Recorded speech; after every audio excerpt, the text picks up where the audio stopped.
साथियों नमस्कार, स्वागत है आप सभी का आपके अपने YouTube प्लेटफॉर्म पर। यूपी टेट और सुपर टेट एग्जाम की जब भी बात आती है, व्यक्तित्व का मापन और उसकी विधियां और तमाम रक्षा युक्तियां, ये आपके सवाल न काफी परेशान करने वाले सवाल होते हैं। इनसे सवाल जो भी आता है बच्चे अक्सर कंफ्यूज हो जाते हैं। आप लोगों में से तमाम विद्यार्थियों ने वीडियो के कमेंट बॉक्स में ये इच्छा जाहिर करी है कि सर व्यक्तित्व मापन की विधियों पर अलग से चर्चा कर दीजिए और जितनी भी रक्षा युक्तियां हैं उनके विषय में, यानी कि जिसको डिफेंस मैकेनिज्म कहा जाता है, ये अपने मेंटलिटी को सही करने को लेकर के, अपने आप को एडजस्ट करने के लिए जो भी हम डिफेंस मैकेनिज्म करते हैं, रक्षा युक्तियां करते हैं, मेंटली प्रिपरेशन करते हैं, उस पर भी सवाल बन जाता है। और आप सबके तमाम डाउट निकल करके आए हैं कि इस पर डिस्कस कर दीजिए ताकि परीक्षा से पहले हमारा डाउट क्लियर हो जाए। तो आइए सेशन में चर्चा परिचर्चा करते हैं। इसी दो मुद्दे पर बातचीत आज के सेशन में होगा। सेशन को प्रारंभ करूं इससे पहले आपसे अपील करूंगा कि वीडियो को लाइक कर दीजिएगा और यदि आप चैनल पर नए होंगे तो सब्सक्राइब जरूर कर दीजिएगा। आज की चर्चा परिचर्चा में व्यक्तित्व मापन और समायोजन है, मनोवैज्ञानिक उपकरण और रक्षा युक्तियों के विषय में बातचीत करने वाले हैं। देखो, ध्यान से समझना इस बात को। जब बात की जाती है व्यक्तित्व के मापन को लेकर के, तो ध्यान दीजिएगा, व्यक्तित्व मापन की विधियों को मुख्य रूप से 3 भागों में वर्गीकृत किया जाता है। कौन से 3 भाग होते हैं? एक होता है आत्मनिष्ठ विधियां, जिसको व्यक्तिनिष्ठ कहा जाता है, इसको सब्जेक्टिव मेथड कहा जाता है। एक होता है वस्तुनिष्ठ विधियां, जो ऑब्जेक्टिव मेथड होता है, और एक होता है प्रक्षेपी विधियां। प्रथम दृष्टिया सवाल यहीं से निकल जाता है कि निम्न में से कौन प्रक्षेपी विधि है व्यक्तित्व मापन की, निम्न में से कौन वस्तुनिष्ठ विधि है व्यक्तित्व मापन की, निम्न में से कौन आत्मनिष्ठ विधि है व्यक्तित्व मापन की। ऐसा सवाल बनता है, इस बात का ध्यान दीजिए। शुरुआत में एक बात आप समझ लीजिएगा, व्यक्तिनिष्ठ विधि जो होती है ना, उसमें जिस व्यक्ति के व्यक्तित्व का मापन करना है वो व्यक्ति उसमें शामिल होगा, इसलिए उसको व्यक्तिनिष्ठ कहा जाएगा। और वस्तुनिष्ठ में जिस व्यक्ति के व्यक्तित्व का मापन या मूल्यांकन करना है वह व्यक्ति उसमें डायरेक्ट शामिल नहीं होगा, वो वस्तुनिष्ठ विधि हो जाएगी। और प्रक्षेपी विधि प्रयोग में कब लाएंगे? तो जब सीधी अंगुली से घी ना निकले तो कहते हैं कि अंगुली टेढ़ी करनी पड़ती है या डब्बों टहका देने की मन करता है। तो जब सीधे तौर पर किसी व्यक्ति के अचेतन मन को पढ़ा नहीं जा सकता है तो उसके लिए प्रोजेक्टाइल मेथड का प्रयोग किया जाता है, प्रोजेक्टिव मेथड का प्रयोग किया जाता है, प्रक्षेपी विधि का प्रयोग किया जाता है। अब इसमें सर्वप्रथम अपन बात करते हैं कौन से आत्मनिष्ठ या व्यक्तिनिष्ठ विधि की बात कर लें। तो इन विधियों में व्यक्ति स्वयं अपने बारे में बताता है या परीक्षक व्यक्ति से सीधे जानकारी लेता है। इसमें झूठ बोलने की संभावना बनी रहती है, इसका एक डिमेरिट होता है। लेकिन एक बात समझिएगा, इसमें व्यक्ति शामिल होता है जिसका व्यक्तित्व हमें जांचना होता है। ठीक, जैसे उदाहरण के रूप में ले लीजिए, जैसे आत्मकथा विधि किसके अंतर्गत आता है? आत्मकथा विधि। तो ध्यान दीजिएगा, आत्मकथा विधि व्यक्तिनिष्ठ विधि होती है। व्यक्ति स्वयं अपने जीवन की घटनाओं को लिखता है या बताता है। इस विधि के जनक कौन हो जाते हैं? विलियम वुंट और टीचनर विधि हो जाते हैं। इसको अंतदर्शन विधि भी कई बार बोलते हैं मनोविज्ञान की भाषा में, जब मनोवैज्ञानिक विधियों की बात की जाती है। दूसरी विधि होती है प्रश्नावली विधि। प्रश्नावली विधि में प्रश्नों की एक छपी हुई सूची होती है जिसमें हाँ या ना में उत्तर होता है, उडवर्थ होते हैं जनक इसके। इसमें 4 प्रकार के प्रश्न होते हैं। एक बंद अंत वाला प्रश्न होता है जिसमें हाँ या ना में जवाब देना होता है। एक खुले अंत वाला सवाल होता है जिसमें विद्यार्थियों को अपनी बात रखने की आजादी होती है। एक होता है जो चित्रात्मक प्रश्न होता है और एक प्रश्नों का प्रकार होता है मिश्रित, यानी उसमें सब प्रकार की चीजें शामिल होती हैं। आगे समझिएगा, साक्षात्कार विधि जो होती है, इंटरव्यू मेथड। इंटरव्यू की बात करें तो ये 2 शब्दों से मिलकर के बनता है, इंटर प्लस व्यू, ये 2 शब्द होते हैं। इंटर का मतलब होता है आंतरिक और व्यू का मतलब क्या होता है? अवलोकन। तो सीधी सीधी बात है, आमने सामने बैठकर बातचीत की जाती है। तो इसमें जिस व्यक्ति के व्यक्तित्व का मापन करना वो व्यक्ति बैठा होता है, इसलिए यह आत्मनिष्ठ विधि के अंतर्गत जाएगी। तो 3 हो गई आत्मनिष्ठ विधियां। आगे देखिएगा, एक जीवन इतिहास विधि होती है या व्यक्ति इतिहास, जिसको केस हिस्ट्री मेथड भी कहा जाता है। जनक टाइडमैन हो जाते हैं। सवाल ये पूछ लेता है कि व्यक्ति इतिहास विधि के जनक कौन है? टाइडमैन है। इसमें क्या होता है? अपराधी, झगड़ालू या समस्यात्मक बालकों का अध्ययन करने के लिए उनके परिवार या पड़ोसियों से जानकारी जुटाई जाती है। व्यक्ति इतिहास विधि हो जाती है, उसमें अपराधी, झगड़ालू या समस्यात्मक बालकों का अध्ययन किया जाता है इसके माध्यम से। ठीक है, आगे बात समझेंगे। वस्तुनिष्ठ विधियों की अगर आप बात करें तो इनमें क्या होता है, व्यक्ति के व्यवहार को बाहर से देखकर या किसी परिस्थिति में रखकर जांचा जाता है, तो इसको वस्तुनिष्ठ विधि कहते हैं। वस्तुनिष्ठ में एक विधि आती है कौन से, निरीक्षण या अवलोकन विधि, जिसको ऑब्जर्वेशन मेथड कहा जाता है। इस विधि के जन्मदाता कौन हो जाते हैं, तो वाटसन हो जाते हैं, जो मनोविज्ञान के वर्तमान के जनक हैं, व्यवहार मनोविज्ञान का जनक जिसको माना जाता है, वही जेबी वाटसन जो व्यवहारवाद के जनक हैं। व्यक्ति के व्यवहार को दूर से या पास से छुप कर देखा जाता है, इसमें डायरेक्ट वह व्यक्ति शामिल नहीं होता है जिसके बारे में जांचना है। दूसरा, समाज मिति विधि किसके अंतर्गत आएगा, समाज मिति विधि भी वस्तुनिष्ठ विधि के अंतर्गत आएगी। जेएल मॉरिनो इसके प्रतिपादक हैं, बहुत ही जरूरी है ध्यान देना, समाज मिति विधि के प्रतिपादक कौन है, यह सवाल पूछा जाता है। एक समूह या कक्षा में यह पता लगाना कि कौन से सबसे लोकप्रिय है और कौन कटा कटा रहता है, मतलब क्लास में इन्वॉल्वमेंट किसकी ज्यादा होती है, कौन बच्चा ऐसा होता है जो एकाकी रहना पसंद करता है, इसको समाज मिति विधि कहा जाता है। जेएल मोरिनो के द्वारा विकसित की गई विधि है। निर्धारण मापनी जिसको रेटिंग स्केल कहा जाता है, जैसे आप अमेजन फ्लिपकार्ट पर सामान खरीदते हैं तो उसका रेटिंग रिव्यू आप जाकर के चेक कर लेते हैं। जैसे मोबाइल खरीदना है तो आप वहां पर जाकर के देखते हैं तो अलग अलग पैरामीटर पर रिव्यू होता है, बैटरी का क्या है लाइफ है उसको लेकर के रिव्यू होता है, डिस्प्ले को लेकर के, बनावट को लेकर के, कैमरा को लेकर के अलग अलग रेटिंग रहती है। उसी तरह से रेट स्केल यहां पर प्रयोग किया गया था, किसके द्वारा, गाल्टन के द्वारा सर्वप्रथम इसका प्रयोग किया गया था। किसी व्यक्ति के गुणों को 3, 5 या 7 बिंदुओं पर मापा जाता है, जैसे बहुत अच्छा, अच्छा, औसत और खराब। जैसे इस तरह से स्टार होता है कि नहीं, किसी भी सामान को जब आप स्टार दे देते हैं, कितना, 5 बिंदु में से 5 स्टार दे देते हैं तो बहुत अच्छा हो जाता है, और अगर आप 1 स्टार दे दें इसका मतलब खराब होता है। तो इस तरीके का रेटिंग स्केल का पर्सनालिटी टेस्ट में प्रयोग किया जाता है।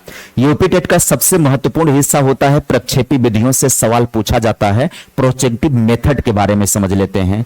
तो देखिए, प्रक्षेपण का अर्थ क्या होता है, अपने अंदर छिपे विचारों, भावनाओं और अचेतन मन को किसी चित्र या कहानी के माध्यम से बाहर निकालना।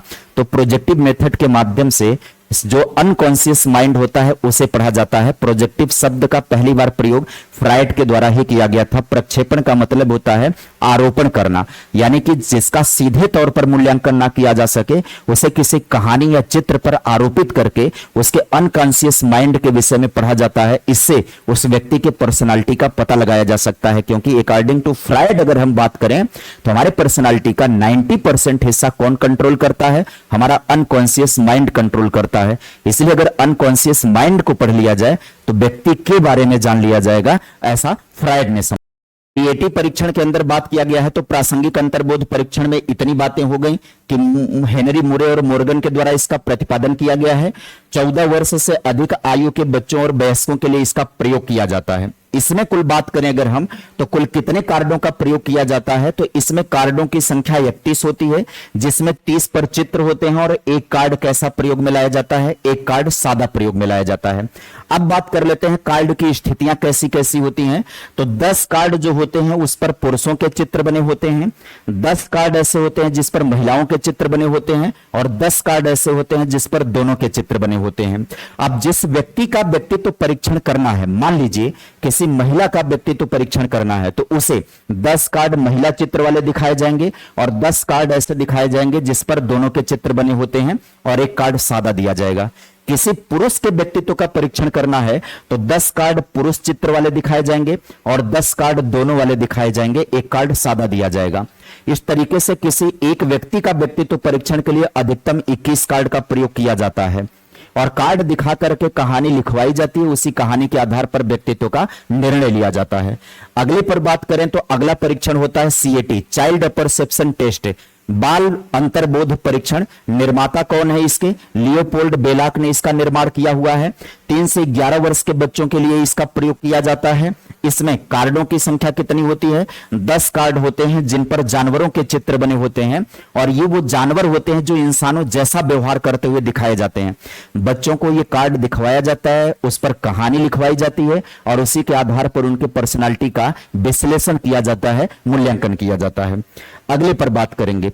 अगला जो परीक्षण होता है वो होता है रोसा स्याही धब्बा परीक्षण। कार्डों की संख्या 10 होती है जिसमें 5 काले होते हैं, काले और सफेद, 5 कार्ड काले सफेद, 2 होते हैं काले और लाल और 3 होते हैं बहुरंगी। इन पर स्याही के धब्बे लगे होते हैं बेतरतीब तरीके से। निर्माण किसने किया है? हरमन रोसा ने 1921 में निर्माण किया है। कुछ इस तरीके से कार्ड में आकृति दिखाई पड़ती है। आपको लगेगा कि इसको सोच समझ करके बनाया गया है, लेकिन ऐसा नहीं है, केवल उस पर इंक का धब्बा लगा होता है। यही दिखा करके बच्चों से कहानी लिखवाई जाती है, उसके आधार पर व्यक्तित्व का विश्लेषण किया जाता है। एससीटी वाक्य पूर्ति परीक्षण, जिसको सेंटेंस कंप्लीशन टेस्ट बोला जाता है, इसका निर्माण किसने किया है? पाइन व टेंडलर ने इसका निर्माण किया हुआ है। इसमें अधूरे वाक्य होते हैं जिन्हें व्यक्ति को पूरा करना होता है। मुझे सबसे ज्यादा डर लगता है जब, यह अधूरा वाक्य दे दिया गया, बच्चों को इसको फिल करना होगा, उसके आधार पर पर्सनालिटी का टेस्ट किया जाता है। FWAT स्वतंत्र शब्द साहचर्य परीक्षण फ्री वर्ड एसोसिएशन टेस्ट जो होता है, इसका निर्माण सर फ्रांसिस गाल्टन के द्वारा किया गया है। परीक्षक एक शब्द बोलता है और व्यक्ति को तुरंत वह शब्द बोलना होता है और उसके दिमाग में वो जो सबसे पहले बनता है उस पर आगे बढ़िएगा। अब हम सेकेंड पार्ट की बात कर लेते हैं, एडजस्टमेंट या समायोजन की रक्षा युक्तियों के विषय में बात कर लेते हैं। तो देखिए, समायोजन का मतलब क्या होता है? व्यक्ति की अपनी आवश्यकताओं और वातावरण के बीच तालमेल बैठाने की प्रक्रिया को समायोजन कहते हैं। जो यह तालमेल नहीं बैठा पाता है वो क्या हो जाएगा? कुसमायोजित हो जाएगा, यानी तनाव, दुश्चिंता, कुंठा का शिकार हो जाता है। सिगमंड फ्रायड ने तनाव और कुसमायोजन से बचने के 2 प्रकार बताए हैं। पहले उन 2 प्रकार की बात कर लेते हैं। एक बात बताया उसने, कौन सा? यहां पर प्रत्यक्ष विधि के बारे में बताया। प्रत्यक्ष विधि क्या होता है? व्यक्ति समस्या से सीधे टकराता है और उसे हल करता है, वो प्रत्यक्ष विधि होती है। जैसे बाधा को दूर करना या बाधा निवारण हो गया, फेल होने पर और ज्यादा मेहनत करके पास हो जाना, या जैसे किसी को नजर न लग जाए काला टीका लगा लेना, यह बाधा निवारण होता है। अन्य मार्ग खोजना, मुख्य सड़क पर जाम होने पर आप क्या करते हैं? दूसरी गली से निकल जाने का प्रयास करते हैं ना। उसी तरीके से जब एक क्षेत्र में सफलता नहीं मिलती है तो मार्ग बदल करके दूसरे क्षेत्र में सफलता प्राप्त करते हैं।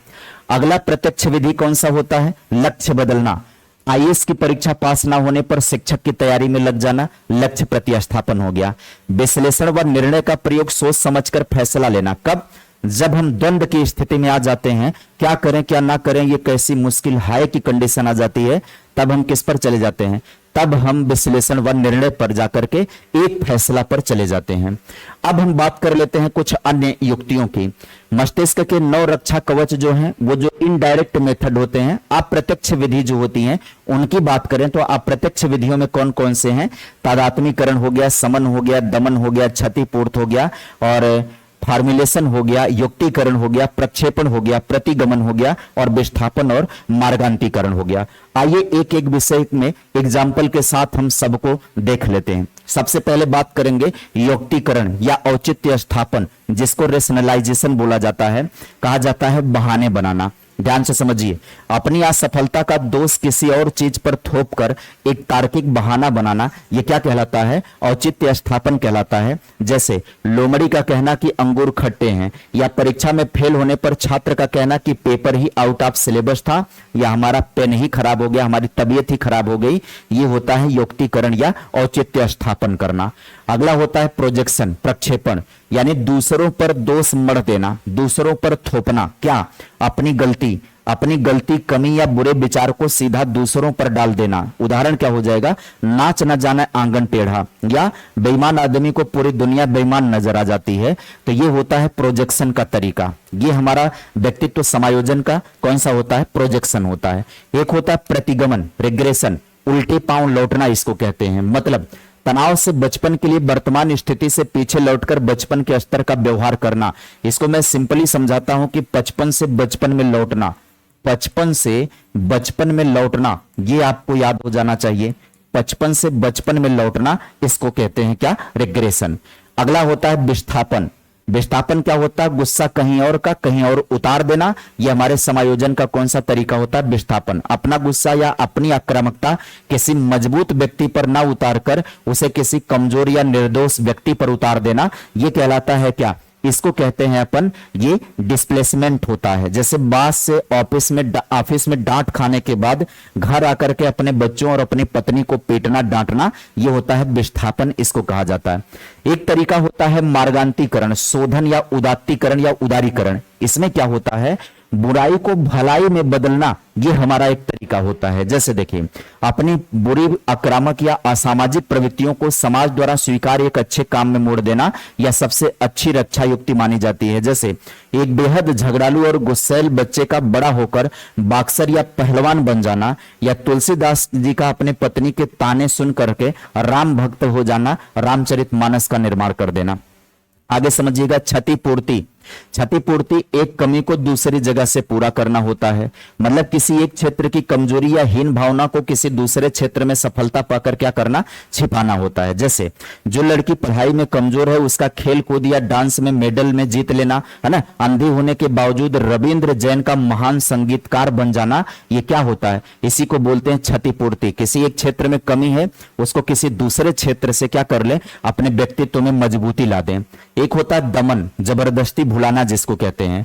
अपनी दुखद और कष्टकारी यादों को बलपूर्वक अचेतन मन में धकेल देना, यह अपने आप में होता है। उदाहरण है किसी भयानक एक्सीडेंट की याद को अचानक दिमाग से मिटा देना।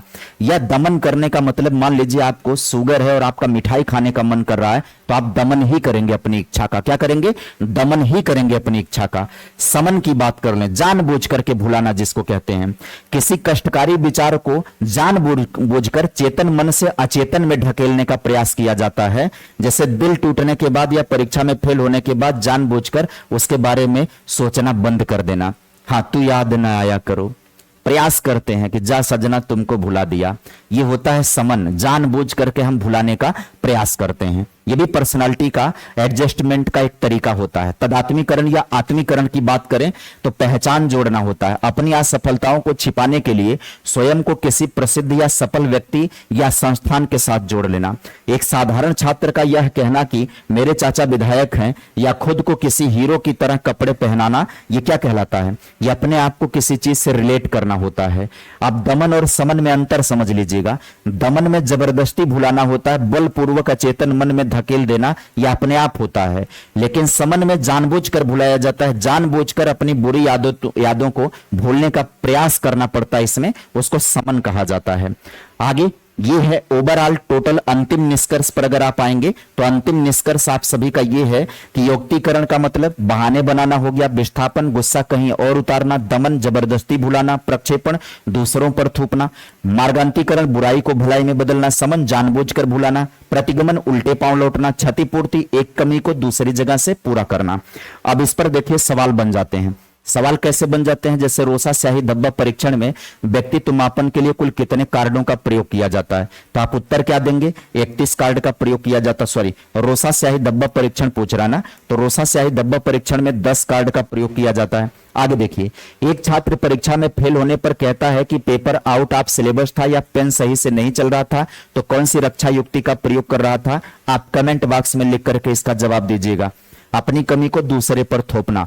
प्रासंगिक अंतर्बोध परीक्षण का निर्माण किस मनोवैज्ञानिक द्वारा किया गया, आप सभी को इसका याद है, नहीं याद है तो पीछे लौटिएगा, देखिएगा ध्यान से, उसके पश्चात इसका जवाब दीजिएगा आप सभी। कह रहा ऑफिस में बॉस से भारी डांट खाने के बाद एक कर्मचारी घर आकर बिना बात के अपने बच्चों को पीट देता है, कौन सी रक्षा युक्ति का प्रयोग करता है वो, आप कमेंट बॉक्स में रिप्लाई करिएगा। उत्तर आपको नहीं आएगा तो मैं बता दूंगा। निम्न में से कौन सा व्यक्तित्व मापन की प्रक्षेपी विधि नहीं है, यह सवाल वेरी मोस्ट इंपॉर्टेंट है, ऐसा सवाल यूपी टेट में पूछ लेता है। कह रहा कौन सा व्यक्तित्व मापन की प्रक्षेपी विधि नहीं है, प्रोजेक्टिव विधि नहीं है।